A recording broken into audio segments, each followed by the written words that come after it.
Hey everyone, and welcome to today's Explainer.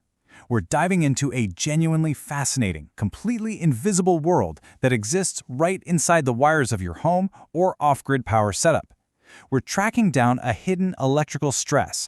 It's the kind of thing that secretly wreaks havoc on solar systems, inverters, and everyday appliances. And honestly, it's something most people totally ignore, right up until their system mysteriously shuts down or, worse, actually burns out. So today we're uncovering the truth about total harmonic distortion. Believe me, by the time we wrap up, you're going to look at the power you consume in a completely different light. Okay, let's dive right into this. It's basically the most common assumption out there when it comes to solar and electrical sizing. If I have a 1,000 watt load, it's just 1,000 watts, right? Well, actually, wrong. It's a really dangerous myth. You see, 1,000 watts drawn by a simple, old-school resistive load behaves entirely differently than 1,000 watts pulled by harmonic-heavy, modern electronics. Sure, the base real power might look absolutely identical on a basic watt meter, but the actual physical stress being placed on your inverter, your cables, and your batteries, that can be exponentially higher depending on exactly how that power is being pulled. We literally have to stop just looking at raw watts and start paying attention to the actual shape of the power. Think of this explainer as a bit of a live detective story. We're actively hunting down something engineers call dirty power. Now, an ideal AC electrical system delivers power in a perfectly smooth, continuous wave. Beautiful, right? But modern devices, they definitely do not drink power smoothly through a straw. Instead, they take these violent, rapid gulps. And when devices draw power in these jagged, pulsed bursts, they actively distort that perfect wave.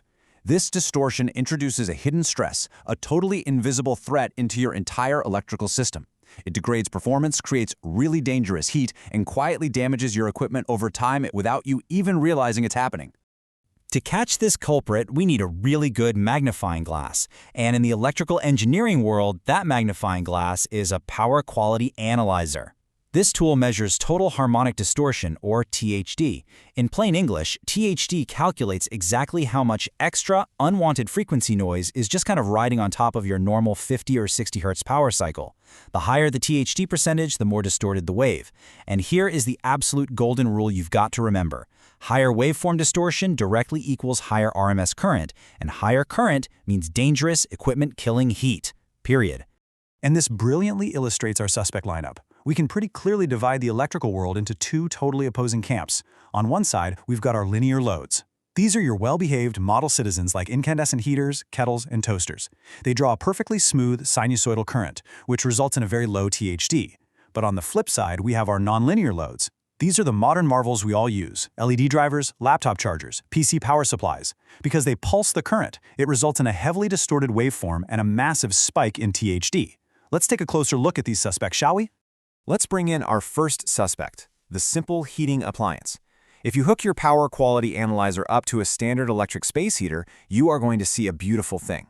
The current flows smoothly, tracing the exact same path as the voltage, and because it mimics that fundamental sine wave so closely, it produces incredibly low harmonic distortion. It actually turns out that the humble space heater, or even your toaster, is the most honest, well-behaved device in your entire house.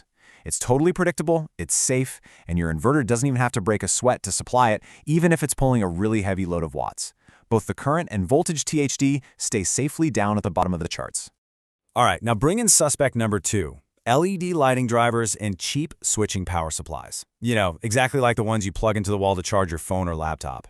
Now, these devices, they're sneaky. They might only pull a tiny amount of total wattage, but they do not use that power continuously. Instead, they writ current from the line in these super narrow, incredibly sharp peaks right at the very top of the voltage wave.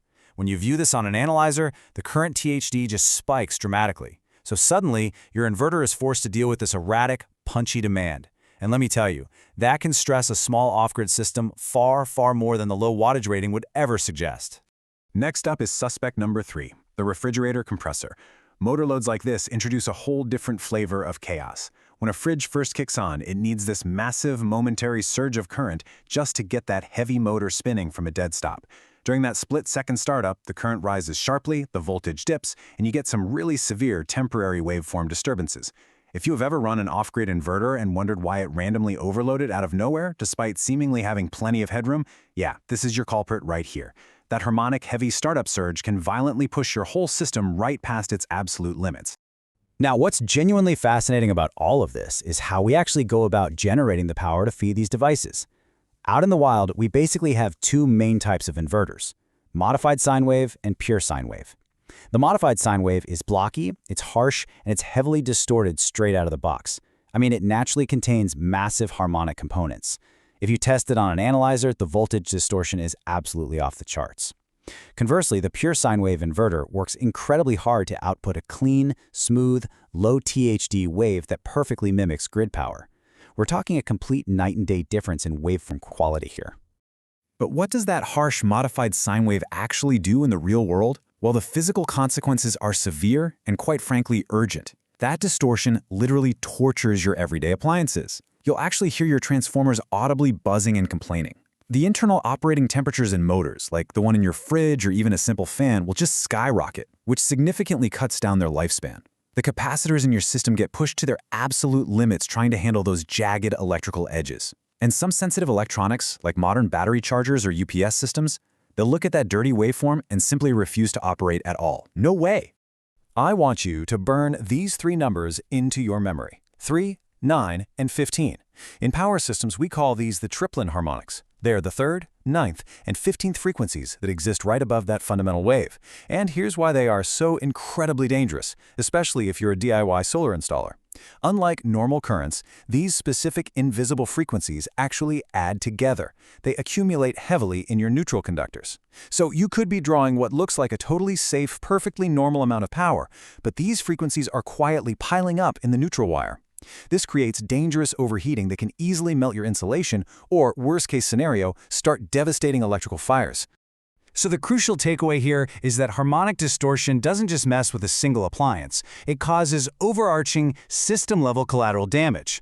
Because the current waveform is heavily distorted, the total RMS current, meaning the actual effective current flowing through your wires, increases.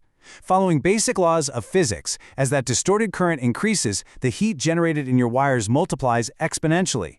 Your cables heat up super fast, your inverter's efficiency drops straight off a cliff, which forces the cooling fans to scream just to keep up. And you start getting those maddening, totally unexplained nuisance breaker trips. All of this happens simply because the apparent power demands are secretly way higher than the real wattage.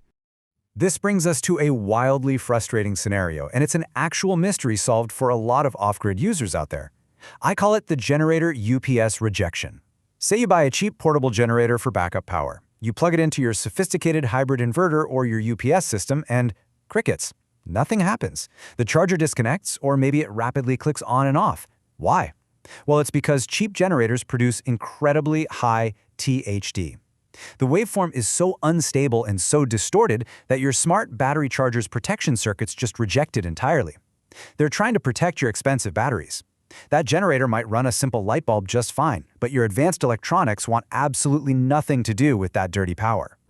Now let's look at how all this builds into the absolute necessity of safety, because measuring this invisible threat means we're hooking analyzers directly up to live energized AC mains. Guys, this is really dangerous work. Before you ever even touch a probe, you must verify the category rating of your analyzer to ensure it can actually handle the voltage safely.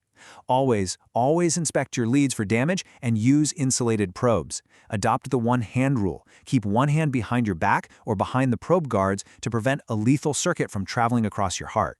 And finally, never assume a neutral conductor is safe to touch. As we just learned, in harmonic-heavy systems, neutrals can carry incredibly dangerous, extremely hot currents.